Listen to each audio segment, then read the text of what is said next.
My name's Ethan. My parents, Laura and Richard, divorced when I was 9. Although the separation hit me hard as a kid, both of them worked hard to stay civil and share custody. On weekdays, I lived with my mom in a cozy suburban home near my school, while weekends belonged to my dad, who lived across town. Despite no longer being together, my parents were gentle and loving toward me. They always showed up for school events, birthdays, and holidays, never letting me feel like I was missing out on family. A part of me still wished they'd reconcile, but deep down, I knew they both loved me, just in different ways now. When I was 11, my dad introduced me to a woman named Vanessa. She was cheerful, stylish, and had a kind smile. Dad seemed happier than I'd seen him in years, and he hoped Vanessa and I would become close. Vanessa wasn't alone. She had twin daughters, Chloe and Claire, who were 14 at the time. The twins were lively, but also immature, often throwing dramatic fits if things didn't go their way in public. As a quiet, observant kid, I mostly kept to myself whenever they were around, unsure how to handle their outbursts. After a year of dating, my dad and Vanessa got married. I was 12. Even my mom attended the wedding, wanting to support me and keep things peaceful. At first, I thought Vanessa and I were building a solid relationship. She'd smile at me and ask about school, and I felt hopeful that my new stepfamily might actually become something good. Little did I know, the real story was just beginning. For the first few months after my dad and Vanessa got married, things seemed okay. Vanessa acted pleasant around my dad, smiling and making polite conversation with me. I truly believed we were becoming a family. But one morning, everything shifted. I was 12, getting ready for school, when Vanessa pulled me aside in the kitchen. Her voice dropped low as she told me, "I don't actually like you, Ethan. You remind me too much of your mother. So, for your father's sake, we're going to pretend we get along whenever he's around. But when he's not here, stay out of my way. I can't stand the sight of you." Her words hit me like ice water. I'd genuinely liked Vanessa and hoped we could be close. So hearing her say she despised me left me heartbroken. I remember standing there speechless, my stomach in knots. To make things worse, Chloe and Claire overheard her and later teased me relentlessly, whispering that my dad didn't really love me and that he loved them more. Humiliated and hurt, I went crying to my mom. Furious, she immediately called my dad to confront him about what Vanessa had said. But Dad wouldn't believe it. He insisted Vanessa would never say something so cruel and that I must have misunderstood. That weekend when I visited my dad, Vanessa barely looked at me during dinner. As soon as my dad stepped out of the room, she leaned close and hissed, "If you ever tell your mom anything else, I'll make sure you don't have a father anymore. I'll divorce him and take everything, and he'll end up broke and alone. It'll be your fault." I was only 12, terrified, and completely out of my depth. I nodded quickly, too afraid to say anything else. From that day forward, Vanessa made it her personal mission to make my life miserable. Whenever we were alone, she'd throw cutting insults at me about my height, my weight, my face. She'd glare at me in silence, seething with some private hatred. I kept hoping my dad would notice how tense I felt or how quiet I'd become. But he remained convinced Vanessa and I were getting along just fine. After Vanessa made her feelings clear, my weekends at Dad's house turned into a nightmare. I dreaded every Friday. I'd try faking stomach aches or claiming I had too much schoolwork, anything to avoid going over there. But my dad, completely oblivious, would call sounding hurt that I didn't want to visit. My mom would gently encourage me to go, hoping things would improve. But I kept quiet about what was really happening, too terrified of Vanessa's threats. When I did stay over, Vanessa made sure I felt unwelcome in 100 small, cruel ways. My dad often insisted we all go out for dinner as a happy family. Vanessa would smile sweetly at the restaurant, but once we ordered, she'd say, "Ethan will just have soup or dessert. He doesn't eat a full meal." I'd sit there miserably, my stomach growling, watching Chloe, Claire, and my dad enjoy steaks or pasta while I sipped watery soup. Back home, she'd sometimes send me to bed without dinner, even if I was still hungry. At home, Vanessa became more brazen. She'd barge into my room without knocking, sometimes waking me up by flicking the lights on and snapping that I was lazy. She'd rummage through my drawers and look under my bed for who knows what. I never dared ask her why. Even simple moments like watching TV became a minefield. If I laughed at a show, Vanessa would mock me for being annoying. Chloe and Claire followed her lead, whispering insults or rolling their eyes whenever I spoke. Despite it all, I tried my best to be polite and stay invisible. My dad still believed Vanessa and I were fine, even praising her for being so good to me. Meanwhile, Vanessa kept pretending to be the perfect wife in front of him, switching instantly from cruel to sweet whenever Dad was around. Slowly, I started feeling like I didn't belong anywhere. My dad's house didn't feel like my home anymore, and the weekends I once looked forward to became the loneliest times of my life. When I turned 21, I'd been keeping my distance from my dad's side of the family. I still visited occasionally, but only when my dad insisted, and only to keep the peace. So when he called one day and told me he had important news to share during a family dinner, I felt a knot in my stomach. My mom encouraged me to go, hoping it was something positive, so I finally agreed. My dad picked me up at the airport, all smiles, acting like nothing had ever been wrong. In the car, I asked what the big news was, but he just winked and said he'd reveal it at dinner.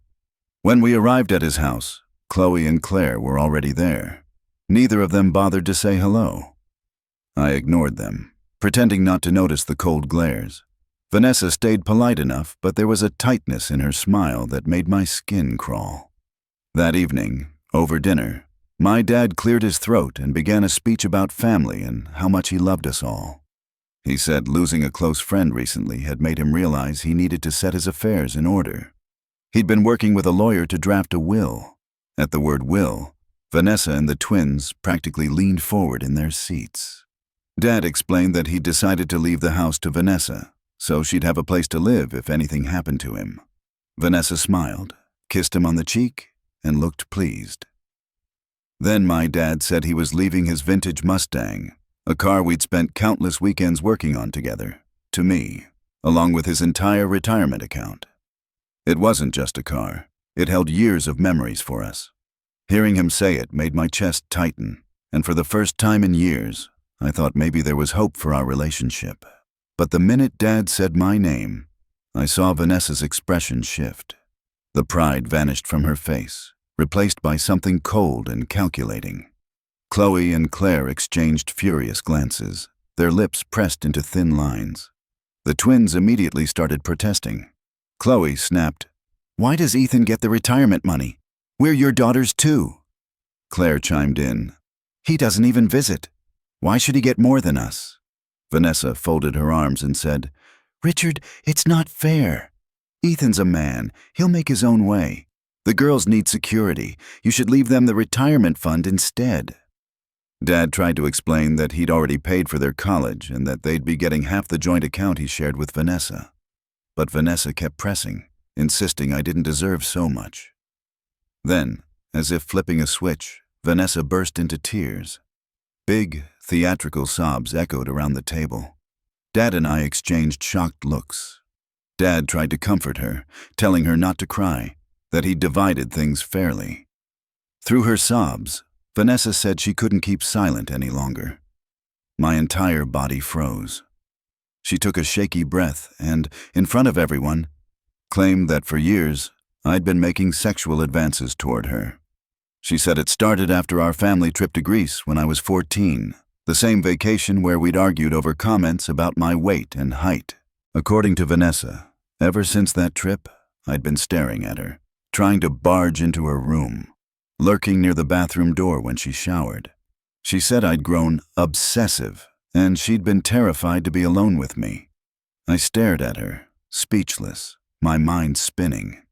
Vanessa kept going, saying that as I got older, I'd tried to force myself on her one afternoon when Dad wasn't home. She cried harder, claiming she'd kept quiet all these years to protect me and the family, but she couldn't hide the truth anymore. The twins jumped up from their chairs, screaming at me. They called me a pervert, a predator, A monster. Claire yelled that I should leave and never come back. My dad sat there pale as a ghost, his eyes darting between me and Vanessa. I shouted that it was all lies, that Vanessa was making it up because she was mad about the will. But Vanessa played her part perfectly, sobbing and clutching Dad's hand, insisting she'd never lie about something so serious. My dad, shaking, finally told me to leave the house until this could be resolved. It felt like my heart was being ripped out of my chest. I packed my bag in a daze and walked out of the house, feeling utterly betrayed. Little did I know this was just the beginning of the fallout that would follow me for years. After my dad ordered me to leave, I stumbled out of the house feeling like my entire world had collapsed. It was late, and I checked into a cheap motel near the airport because I couldn't face calling my mom in the middle of the night. I spent hours sitting on the edge of the bed, staring at the floor, trying to understand how everything had gone so horribly wrong. By morning, I couldn't take it anymore. I called my mom and told her I needed to come home right away. When she picked me up at the airport, I broke down crying before we'd even made it to the parking lot. Once we were home, I told her everything. Vanessa's accusations, the screaming match, and how Dad had told me to leave. My mom's face went pale, then turned bright red with rage. She threatened to call my dad right then and there, or even the police, but I begged her not to. I was terrified that if Vanessa could make up something like this, she might come up with even worse lies to ruin my life completely. A few days later, my dad called my mom and said he was ashamed to have a son like me. He accused her of raising a predator. Despite my mom's efforts to defend me, he refused to listen. Soon, word spread through Dad's side of the family.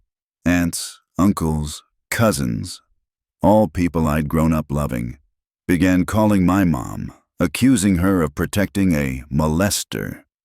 It was like losing my entire extended family overnight. Holidays, birthdays, and family gatherings were suddenly gone. Even people who'd once doted on me now acted as if I was some kind of monster lurking in the shadows. Through all of it, my mom never wavered. She stood by me, even when everyone else turned their backs. But the damage was done. My dad's rejection cut deeper than anything Vanessa had ever said. It wasn't just that he believed Vanessa over me. It was that he chose her lies instead of trusting his own son. In the weeks after my dad threw me out, I sank into one of the darkest periods of my life. I couldn't eat. I couldn't sleep. Every time I closed my eyes, I replayed Vanessa's sobbing accusations and my dad's devastated face telling me to leave. It felt like someone had flipped a switch in my brain, convincing me that everyone would look at me and see a predator. I became terrified of being around women, even in innocent situations like standing in line at the grocery store or riding the bus. My heart would race, and I'd start sweating, convinced that if I so much as brushed past someone by accident, they'd accuse me of something horrible too. Meanwhile, Vanessa and the twins wouldn't leave me alone. They bombarded my phone with vile text messages, calling me disgusting names and warning me never to show my face near my dad again. I tried blocking them, but somehow they kept finding new numbers. Eventually, I had to change my number entirely just to get some peace. The worst part was how alone I felt. I'd lost not just my dad, but nearly my entire extended family. People who'd hugged me at Christmas were now calling me a monster. Even though my mom believed me, I worried I'd ruined her life too. She looked exhausted all the time, fielding angry calls from relatives and trying to keep me from spiraling further. My mental health tanked. I started having panic attacks and fell into deep depression. Some days, getting out of bed felt impossible. Thoughts of ending my life crept into my mind more than once. My mom finally flew out to live with me temporarily because she was so afraid I'd hurt myself. She cooked for me, sat with me during my worst nights, and kept gently reminding me that she knew the truth. Slowly, her presence, and the knowledge that at least one person in my life still loved me unconditionally, helped me start clawing my way back toward some semblance of normal. But the fear that another woman could one day accuse me of something just as horrific would haunt me for years. Bit by bit, things started shifting for me. It didn't happen overnight. And honestly, For a long time, I didn't believe it ever would. But my mom was relentless in reminding me that Vanessa's lies didn't define who I was. After she stayed with me for a couple of months, I finally began leaving the apartment again. I went back to college classes, kept my head down, and tried to live as normally as I could. The idea of dating terrified me. For years, I was convinced any woman I got close to might one day accuse me of something, just like Vanessa had. But then, one random afternoon in a campus coffee shop, I met Mara. She was studying at the table next to mine, and we ended up talking about a book we'd both read. At first, I tried to keep my distance. I was polite, but I didn't want to risk getting close to anyone. Still, Mara had this gentle, persistent way of drawing me out. Over time, we began hanging out more. She never pushed me to talk about my past, but always made it clear she was there if I wanted to share. For the first time in years, I started laughing again.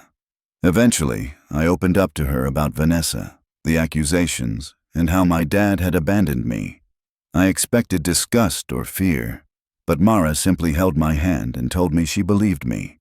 She said no child should ever have been put through what I'd endured, and that my dad's failure to protect me wasn't my fault. Having her in my life helped me start to believe I could have a future that wasn't ruled by fear and shame. Around this time, my mom also encouraged me to start therapy. It wasn't easy reliving everything, but little by little, therapy helped me understand that what Vanessa did was about her own cruelty and greed, not about me being some kind of monster. I began focusing on my classes, then my career, and started letting myself hope for things like love, family, and peace.